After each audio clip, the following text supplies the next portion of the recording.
Okay, you can begin your comments. Thank you. I'd just like to direct my comments firstly towards Jenny. Since Teen Talk teaches that there are more than two genders, or at least there can be, and that men can be women and women can be men, let me just say to you, Jenny, that you've got some real balls lecturing the adults out there about what it means to be mature and an adult. You see, adults protect children and they don't expose them to obscene sexual material that if it weren't for California's obscenity exemption law, which you know all about, you could be sued as well as the schools for showing this obscene behavior in any other freaking context. But because it's deemed educational, it's somehow legal. So given the type of curriculum this teaches, you've got some real balls lecturing us about maturity. Sex ed curriculum like this fits into the larger type of sexual education called comprehensive sexuality education, which Planned Parenthood has always been a huge advocate of. If you don't know the history of comprehensive sexuality education, I'd like to recite it for you, as I think it will concern you very much, and if it doesn't, I am worried for your soul. The roots of the sexual rights revolution that spawned the comprehensive sexuality education movement is all traced back to the fraudulent, disgusting research of one pervert. And I use that word quite accurately. His name was Dr. Alfred Kinsey, and I think you know who he is. In 1947, Dr. Alfred Kinsey founded the Kinsey Institute at Indiana University, which is still there, to conduct what he called, quote-unquote, research into human sexuality. Kinsey believed that children were sexual from birth and had sexual rights to sexual pleasure.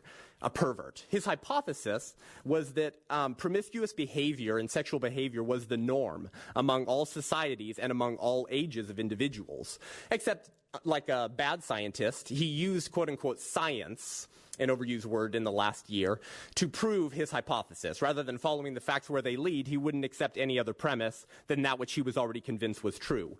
Most disturbing of all, Kinsey's findings were also based on the sexual abuse and rape of children by pedophiles. And you probably know Alfred Kinsey's book called Human Sexuality and the Human Male. In table 34 of his book, a book which if you parents purchase, keep on a high shelf away from your children, literally documents the abuse of a number of infants, toddlers, and older children who were sexually abused by pedophiles to induce orgasms that were then timed with a stopwatch over a 24-hour period.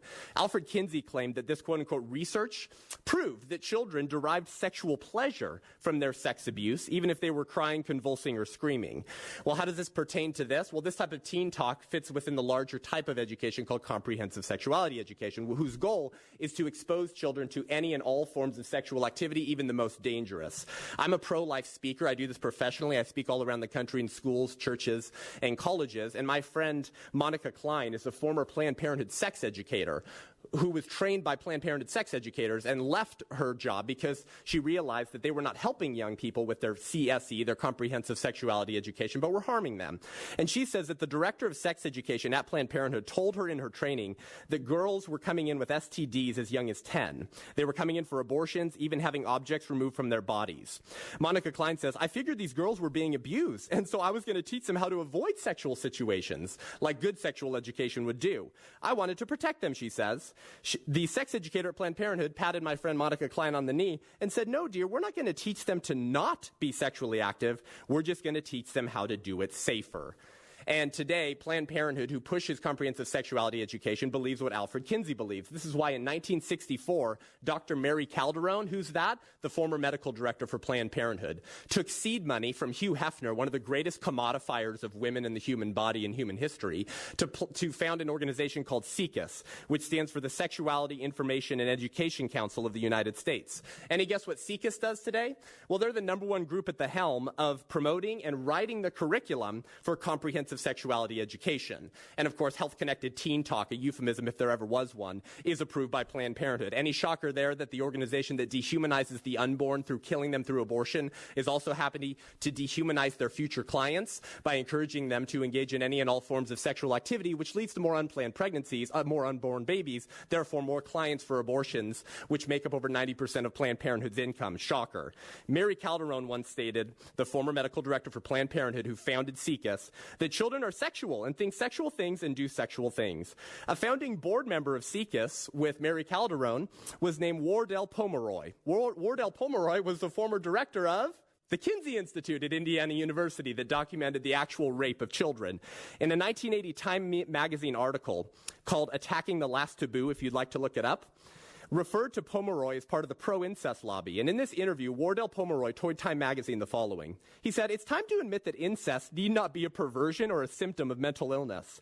Incest between children and adults can sometimes be beneficial. And given that health-connected teen talk exposes children to any and all forms of sexual activity as healthy and normal and encourages them to, quote-unquote, do it safely, how are such minors supposed to be aware of whether they're being abused or not, since this curriculum mainstreams this as just, quote, part of, quote-unquote, health? Today, Planned Parenthood believes what Alfred Kinsey taught, that children are sexual from birth and have sexual rights to sexual pleasure. So they're trying to equate sexual rights with human rights. So if human rights are natural rights, then who's the oppressor? Who's trying to impede on the sexual rights of children? Well, Planned Parenthood believes it's us, the parents. This is why a common phrase amongst Planned Parenthood sex educators is, quote, "Parents are a barrier to service." And this comes from my friend Monica Klein, a former sex educator for Planned Parenthood. And this phrase was thrown around all the time. Parents are a barrier to service. Why? Because they know each one of you parents would never show this trash to your children in your own homes, but you'll push it on the children of this district under the veneer of health, which makes me wonder how many of you are in Planned Parenthood's pocket, the greatest dehumanizer and commodifier of children. Stop this madness when you need to repent. Thank you.